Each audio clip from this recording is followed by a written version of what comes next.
Transfer from excel to this. यहाँ पे दो तरीके हैं, either you write least square and then dependent variable is wage, या फिर आपको लिखना पड़ेगा wage C intercept and I Q, independent variable male, independent variable. और अगर आपने वो जो प्रोडक्ट फॉर्म में करना है स्पेस, हमने क्या लिखा था, male into male multiply by I Q, यहाँ आप इस तरह लिख सकते हैं। इसको एंटर करेंगे तो you will get the similar results as we did in case of SPSS, लेकिन इसकी प्रेजेंटेशन डिफरेंट होती है। इसमें टी स्टैट्स, इसमें कॉन्फिडेंस इंटरवल नहीं है। कॉन्फिडेंस इंटरवल इसका देखने के लिए हमें यहाँ से दोबारा इसको व्यू में जाके देखना होता है। तो बहरहाल ये इसका टेबल आता है। तो हाउ टू इंटरप्रेट दिस, ये हम ऑलरेडी कर चुके हैं, इस पे टाइम लगाने की जरूरत नहीं है। हमने जो है वो आज जो अभी जो मैं आपको मॉडल दिखा रहा था कि if we include all the education categories wage, तो वेज में आप ये देखें, ये एक तो ये तरीका है कि आप इसको यहाँ पे ये टाइप करते हैं, टाइम टेकिंग सीधे। Direct method is you need to first select the dependent variable. This is mandatory, otherwise the system will understand as if your first selected variable is dependent variable. तो इसलिए आप खुद ही पहले dependent को choose करें। उसके बाद मैं ये एज कैटेगरी को सार ले लेता हूँ, all the 3 age categories. I am taking wage as dependent variable and all the age categories as independent variable. Selection के बाद आप ये फ्री हैं, कोई ऐसा मसला नहीं, कर्सर को घुमाएं, इसको डबल क्लिक करें, this will give you the option open equation. So this is how the equation is written. ये वही है जो हम ऊपर कमांड विंडो में लिख रहे थे। अब यहाँ पे हमें कमांड लिखने की ज़रूरत नहीं है, क्योंकि ये कमांड कहाँ चली गई, कमांड यहाँ पे आ गई। मेथड जो ये लंबी लिस्ट है वो यहाँ पे आ गई। वो कमांड जो आपको मैनुअली लिखनी पड़ती थी, ये ls हमने लिखा था, और ये यहाँ पे ये सिलेक्टेड है। तो इसका सीक्वेंस आप चेंज कर सकते हैं। ये इंटरसेप्ट को आखिर में रिपोर्ट कर देता है, तो इससे कोई रिजल्ट में कोई असर नहीं होगा। आप चाहें तो इसको, आप चाहते हैं कि नहीं मैं मेरा रिजल्ट्स का फॉर्मेट क्योंकि सेम है तो वो उसी पे रहना चाहिए। तो देखते हैं ये एस्टिमेट करता है कि नहीं। ठीक है, नियर सिंगुलर मैट्रिक्स, इसकी वजह क्या है? एसपीएसएस ये आपको नहीं बताएगा, वो कर देगा, रिजल्ट निकाल देगा, वो आप खुद ही घूमते रहें उसमें। ये नहीं करेगा बिकॉज ये एडवांस स्टैटिस्टिशियन है, प्रोफेशनल इकोनॉमेट्रिशियन, उन्होंने ये बनाया है। वो ये आपको आगे नहीं जाने देगा। ये अभी गलती पकड़ लेती है। इसका क्या मतलब है? सर के सिंगुलर मैट्रिक्स है, सिंगल डिजिट आ जाएगा, इसकी रिलेशन हो नहीं सकती, ये तो नहीं है। सिंगुलर मैट्रिक्स आगे चलता है। हमने एज को 3 कैटेगरीज में डिवाइड किया हुआ है and all the 3 categories are included. Dummy variable trap, dummy variable trap. अब हम इसको रिमूव करने के लिए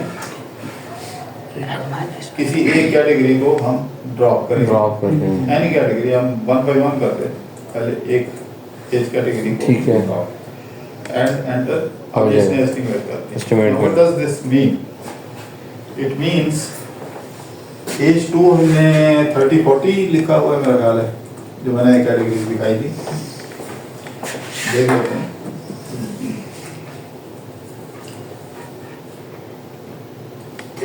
एज 1 है 30, age 2 is between 30 and 40, age 3 is above 40।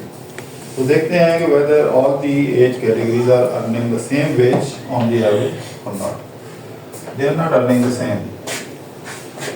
Below 30 are earning 912 on the average between the age of 30-40 are earning $6.4 more than this age category. And those who are above 40, they are earning $117 more than. For all other categories, the reference category is the one which has been dropped, which is not included in the model. ये याद रखना है, ठीक है? ये समझ लेंगे, मैं रिकॉर्डिंग में भी है। इसकी इंटरप्रिटेशन नॉर्मल इंडिपेंडेंट वेरिएबल की तरह नहीं है कि वो इतना बढ़ेगा तो वो बढ़ेगा, ये विद रेफरेंस टू रेफरेंस नहीं, ये आपको डमी वेरिएबल हमेशा आपको एग्जैक्ट अमाउंट बताएंगे। If you are in this age category, on the average you will be earning how much? 912। जरा कैलकुलेटर पे करके कहीं नोट कर लें, मैं फिर आपको दिखाऊंगा कि ये शायद आपको करने की ज़रूरत ना हो। इसमें ऑप्शन है कि हर कैटेगरी का अलग से एवरेज वेज कैलकुलेट कर देगा। ये जरा वैसे 912.5 प्लस 117, ये कहीं नोट कर लें।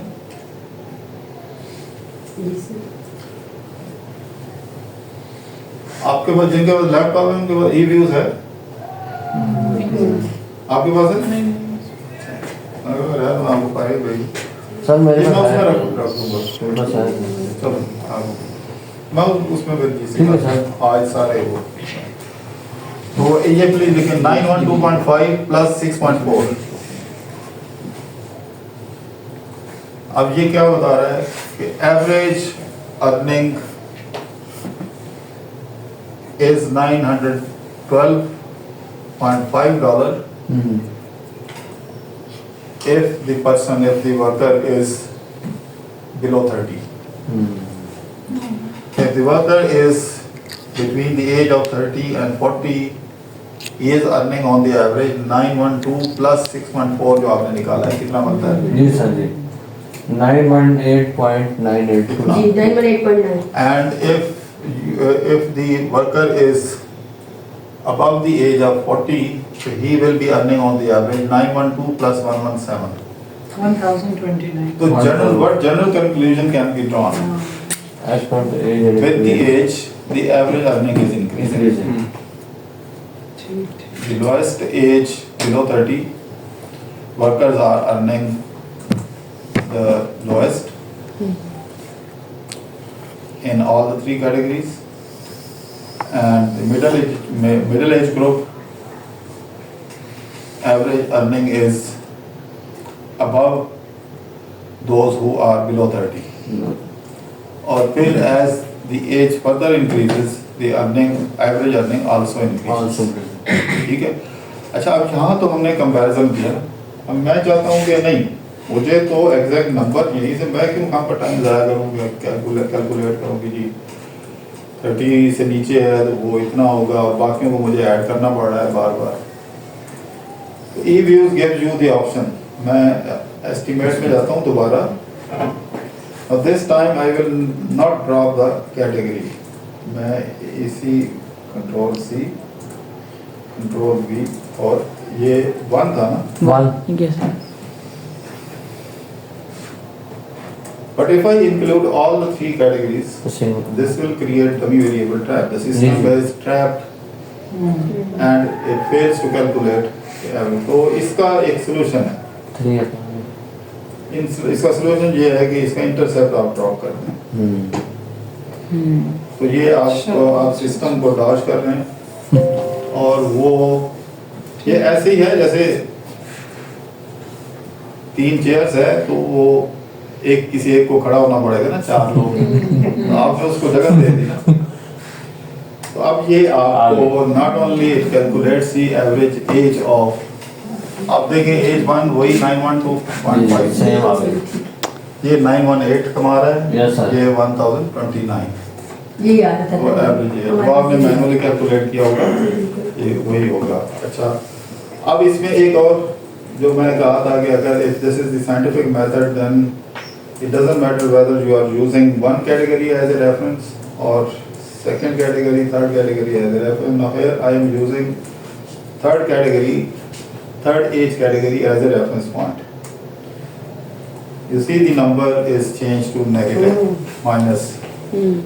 Now reference category is the third month अभी हमने निकाला है 1029 था बिल्कुल यही था।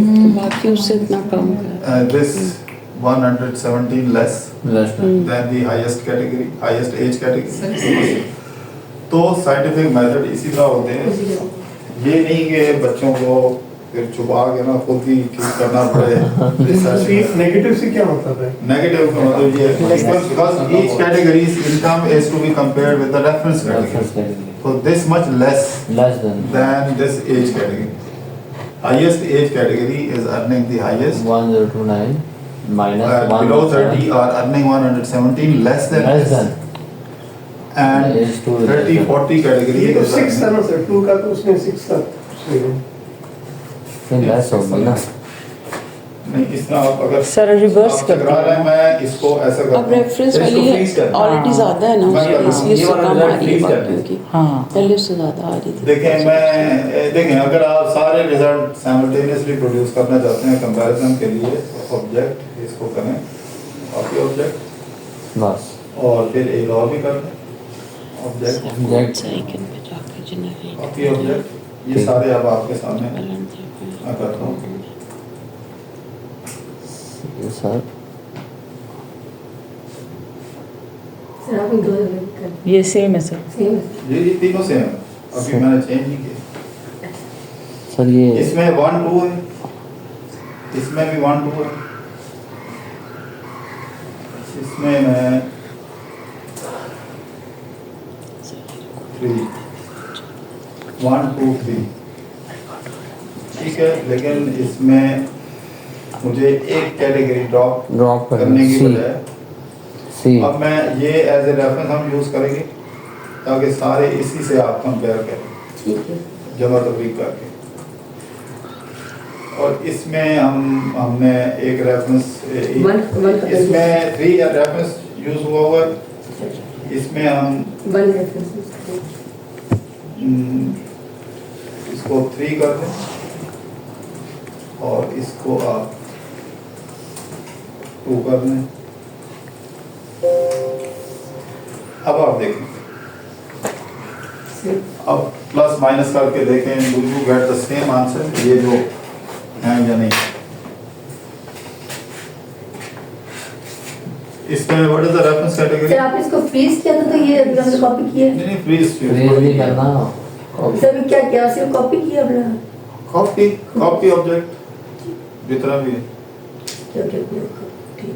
ये इसमें रेफरेंस कैटेगरी आपकी 3 है और third category earning the highest. मैंने कहा ठीक है सर यही है। ठीक है, अब इस हाईएस्ट में से अगर ये जो है इसका 2 का आपने कैलकुलेट करना है उसको माइनस तो अब इन दोनों को principal remain the same, you are adding this, ये माइनस है तो ये ऐड करने से ये सब्ट्रैक्ट हो जाता है। 1029.59 माइनस 110.62 या 617, बिल्कुल ठीक है तो सर। ये H2 का ये आना चाहिए आपका आंसर सही आ रहा सही है। 91। 918.976। उसमें आपकी रेफरेंस कैटेगरी है 3A1, जी जी तो ये 912 है 1 जी जी मान है। and 2 is earning 912.5 plus 6.42 H2, answer is 918। Check कर ले आप। जी सर सिर्फ आपको 10 है। अच्छा ठीक है डेसिमल प्लेसेस का फर्क होगा ठीक है बाकी सर ठीक है।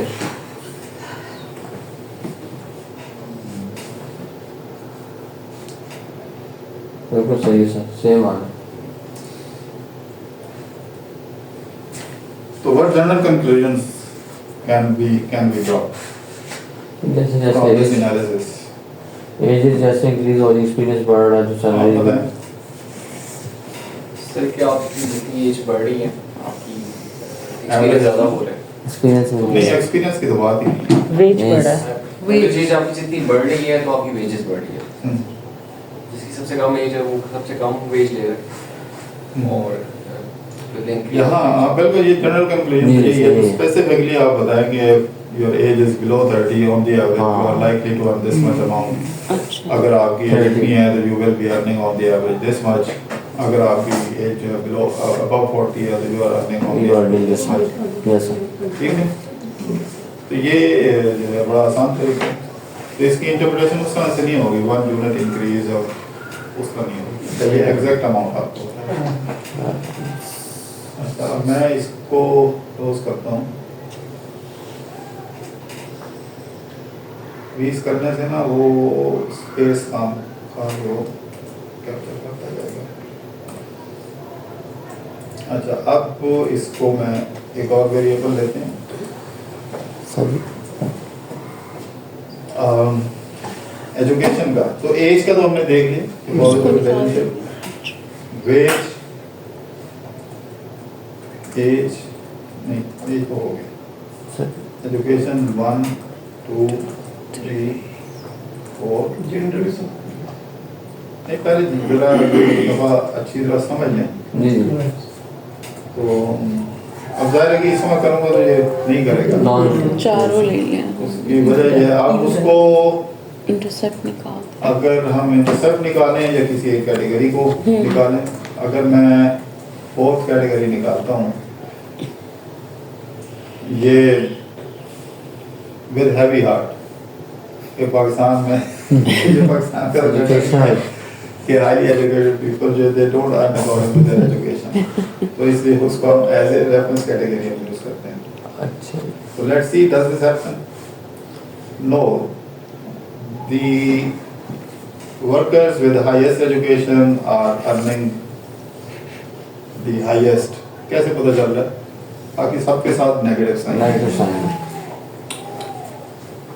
4th कैटेगरी है। ये 4th कैटेगरी के लिए है रेफरेंस पॉइंट। तो इसका मतलब है कि यहाँ पाकिस्तान से मुख्तलिफ हालात हैं। तो वहाँ जो एजुकेशन की कदर है अभी। जी सर सर ऐसे तो बच्चे डिमोटिवेट हो जाएंगे। नहीं, इनको डिमोटिवेट नहीं होने दिया ना। ये अच्छा हो जाएगा, सही आ रहा है। अगर जितनी एजुकेशन ज़्यादा उसको ज़्यादा हम कर रहे हैं। मैं डिमोटिवेट नहीं जी होने जी ऐसे ऐसे बस ये समझाएगा पाकिस्तान से बाहर चले जाए। नहीं भाई, तो अब देखिए इसमें हाईएस्ट और Highest- लोएस्ट कौन कमा रहा है? लोएस्ट किसका है? जिसकी सबसे कम एजुकेशन है। सर सेकंड इसकी primary primary yes sir primary education वाले Yes, sir. सबसे कम कमा रहे हैं। और अगर ये एग्जैक्ट निकालना हो, वैसे तो इनको प्लस माइनस करके ऐड करके आप निकाल सकते हैं, लेकिन अगर आपने सारे इकट्ठे निकालने हैं तो estimate you will add the EDUC4, इसको डिलीट करने हैं। एग्जैक्ट हाँ ये एग्जैक्ट आपको बता देगा। इसमें the highest earning group is masters and above master and graduation, graduation secondary and primary. Secondary और प्राइमरी एजुकेशन ये एग्जैक्ट है, इसमें आपको कंपेयर करने की मतलब प्लस माइनस करने की जरूरत नहीं होती। ठीक है। ये एग्जैक्ट नंबर है, वो जो आप मैनुअली कर रहे हैं तो उसकी जरूरत नहीं है।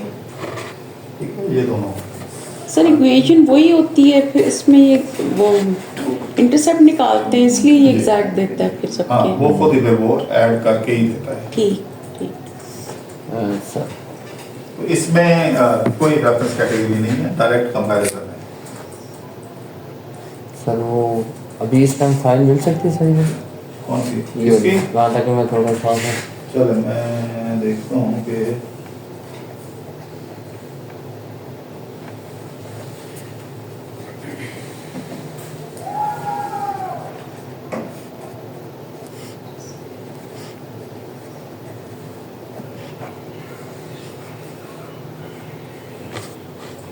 एजुकेशन के साथ मैं अगर लिख लूँ जेंडर GENDER, जेंडर था इसमें? ये सर मेल लिखा हुआ है। नहीं सॉरी, मेल फीमेल अच्छा, मेल हमने लिखा हुआ है MALE। ठीक है, अब हमें डिफाइन करना पड़ेगा वरना गड़बड़ हो जाएगी। सी और एक एजुकेशन हम ड्रॉप कर देते हैं। क्या हमने दो डाल दी।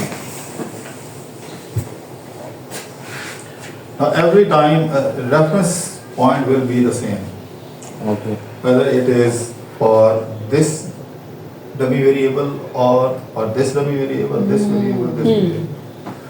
तो रेफरेंस यहाँ पे एक कॉमन हो जाएगा सबका, ये याद रखना है। तो इसका मतलब ये है कि लेकिन क्योंकि कंपैरिजन जब होगा दूसरी कैटेगरी के साथ तो यहाँ नंबर डिटरमिन करेगा डिफरेंस। डिफरेंस इसका ये मतलब नहीं है कि एजुकेशन कैटेगरी 1 का जो है वो 661 है तो फीमेल का भी ये 661 है, नहीं, उसको जो उसका डिफरेंशिएटिंग फैक्टर है वो इनके अंदर आया हुआ है हर एक में, तो यहाँ से वो फर्क करेगा। फॉर एग्जांपल अगर मैं आपसे पूछूं कि compare the average ways of male and female, तो आप कहेंगे female on the average is earning $661.5 and male is earning on the average 661.5 plus। Okay. आप ऐड करके बताएंगे in this part। Okay okay The education category जो कि secondary, the worker with secondary education is earning $16.87 more than the primary education category। Sign को हम add करके देखेंगे। जी जी add ही करेंगे। Third, TS, workers with graduation, the undergrad degree, will be earning $99.3 more than the primary education category, more than primary education category. This much more for this category, this much more for this category as compared to the primary education. इसी तरह fourth का as compared to primary education. इनका आपस में comparison नहीं है, ऐसा नहीं है कि आप इसको अब आपस में भी कर सकें। उसका भी तरीका है, वो आगे जाके हम पढ़ेंगे कि अक्रॉस कैटेगरीज भी कंपैरिजन, जैसे यहाँ तो अभी हम कर रहे हैं ना कि one category is used as a reference, every other category is to be compared with that reference category. वहाँ आप यहाँ पे ये नहीं कर सकते आप 2 और 3, हाँ आप ऐड करके जब उनके एग्जैक्ट नंबर आ जाएगा फिर आप कंपेयर कर सकते हैं कि this much education is earning this much education is earning this much on the average वगैरह, male earning on the average this much amount, female is earning this much on the average, इस तरह आप कर सकते हैं। लेकिन ये सारी कैलकुलेशन करने के बाद आप चारों को कंपेयर कर सकते हैं। Otherwise, it is pairwise comparison. 2 with 1, 3 with 1, 4 with 1. Male with female. Sir एक चीज कंफ्यूज कर रही हूँ, जी जी। जो हमने रेफरेंस पॉइंट रखा है दैट इज फीमेल्स और एक प्राइमरी एजुकेशन रखी है, तो हम ये नहीं कहेंगे कि female with primary education that is the base, ऐसे नहीं होगा? नहीं ऐसा नहीं होगा। One at a time. This is always, remember, regression is always a comparative static analysis. It is not dynamic analysis. अच्छा, Comparative static का मतलब ये है कि you are comparing at a time one category with the reference point, keeping other variables constant, या ignoring the effect of the other variables. इस तरह की ये language होती है। So regression is always a comparative static analysis. Sir क्योंकि जो सी है उसके अंदर दोनों आ रहे हैं ना, ये चीज बाकी कंफ्यूज कर रही है कि उसमें मेल को भी हम कंपेयर कर रहे हैं, एजुकेशन को भी कर रहे हैं। आ रहा है ना, एक वक्त में एक को आप कर सकते हैं, रिग्रेशन के जनरल रिजल्ट्स में भी एक वक्त में एक को आप एनालाइज करते हैं, दो को नहीं करते। सर अभी हमने मेल और एजुकेशन दोनों उसके अंदर कर रहे हैं, इसलिए कंफ्यूज हो रही ये मेल का अलग मेल का तो अलग है। मेल का जब करेंगे तो फिर एजुकेशन ऐसे जैसे इसमें है ही नहीं। है। अच्छा ठीक है। इसको कहते हैं स्टैटिक एनालिसिस, अच्छा, होल्डिंग अदर थिंग्स कांस्टेंट, ठीक सही। holding the effect of Effect other of other variables constant, ignoring or keeping Ignoring the aside effect the of- effects of other variables, Ignoring the factor. one variable at a time, at one time one variable। लेकिन sir sir इस grouping में is it possible कि हम एक certain education level पे mail तो वो कितना इस फॉर्मेट में नहीं, लेकिन कर सकते हैं प्रोडक्ट फॉर्म में कर सकते हैं। ऐसा उधर ही हम जा रहे हैं। लेकिन सर हम आप पहुंचते थोड़ा, पहुंचते जरा पिछला ना भूल जाए। अपने ज़हन में ना वो लेयर्स बनाते जाए और उसको मजबूत करते जाए। हाँ, वो क्योंकि इसे अगली थ्योरी बनती हुई है। जी जी बिल्कुल। सर ये बननी लेक्चर चाहिए। शेयर कर दीजिएगा ताकि हम अगले से पहले से अच्छी तरह देख कर आए दोबारा। हाँ अच्छा सर, ये बताएं कि जो हमने एजुकेशन का पहले किया है, ओनली 4 कैटेगरीज ऑफ एजुकेशन, उसके साथ और इसका आंसर एक आना चाहिए? नहीं, एक नहीं आना चाहिए। उसकी वजह बाई चांस अगर कोई आ जाए तो आ जाए, अदरवाइज नहीं होगा। चेक कर लें। हम नहीं आ रहा ना मैं। इसलिए क्यों नहीं आता? इसलिए कि ये सिस्टम सारा चल रहा है कोवेरिएंसेस की बेस पे, वेरिएंस कोवेरिएंसेस के बेस पे। उस वक्त था एजुकेशन कैटेगरीज का आपस में कोवेरिएंस, एक और वेरिएबल आ गया है, उसने हर एक के साथ कोवेरिएंस कैलकुलेट किया और बीटास की वैल्यू उसने अलग अलग निकाली है, तो वो तो इफेक्ट खत्म हो गया। तो लेकिन हम तो उसको कांस्टेंट कंसीडर कर रहे हैं व्हेन वी आर इंटरप्रेटिंग। वो ठीक है, लेकिन जब कोवेरिएंसेस भी निकलेंगे तो वो होल्डिंग अदर थिंग कांस्टेंट। आपको पार्शियल कोरिलेशन भूल गया है? हाँ अच्छा। यही था, ये सर सारी चीजें साथ after साथ the लेके controlling चलनी the है। effect of other बहुत variables स्लो जा रहे हैं। there varies ठीक ठीक। हाँ, तो उसमें क्या था?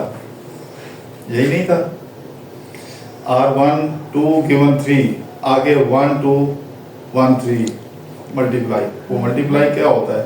कोवेरिएंसेस न्यूमरेटर में होता है ना, ठीक कोरिलेशन। ठीक ठीक ठीक। इसी तरह क्रॉनबैक अल्फा में कोवेरिएंसेस ऊपर होते हैं, जिसमें हम बहुत खुशी मनाते हैं कि मेरा क्रॉनबैक अच्छा। अल्फा बहुत अच्छा आ गया। बहुत अच्छा आ सही गया। सही। तो वो कोवेरिएंस अच्छे होंगे तो वो अच्छा आ जाएगा, लेकिन वो खुशी मनाने वाली बात नहीं है। कहानी उसके बाद शुरू होती है, क्रॉनबैक अल्फा के बाद।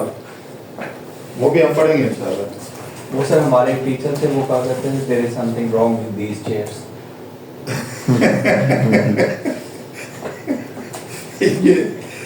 ये हो सकता है, पता नहीं किस कॉन्टेक्स्ट में है। वो इस कॉन्टेक्स्ट में है सर कि अगर आप भी इधर बैठेंगे तो चीज़ें बोलना शुरू जी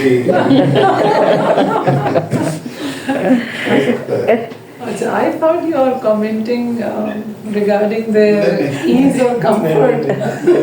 वो इसके अंदर एक philosophy he is discussing philosophy actually, the student teacher philosophy।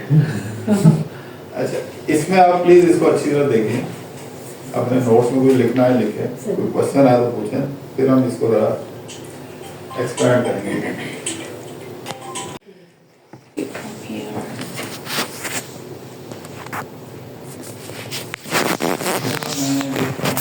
अगर व्हाट्सएप मेरा काम करना शुरू कर दिए तो ये अब्दुर्रहमान आपका ग्रुप में सेंड कर। सर ग्रुप में नहीं है ना, अब्दुर्रहमान ये रिजल्ट जो है इसको मैंने ऐसे करके फ्रंट स्क्रीन कंट्रोल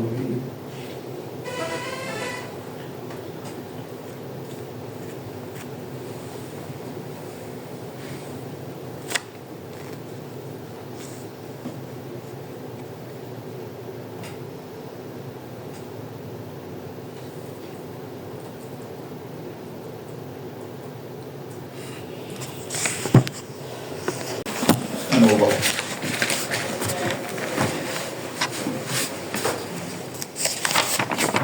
ये पूरा this is set of results includes all these statistics।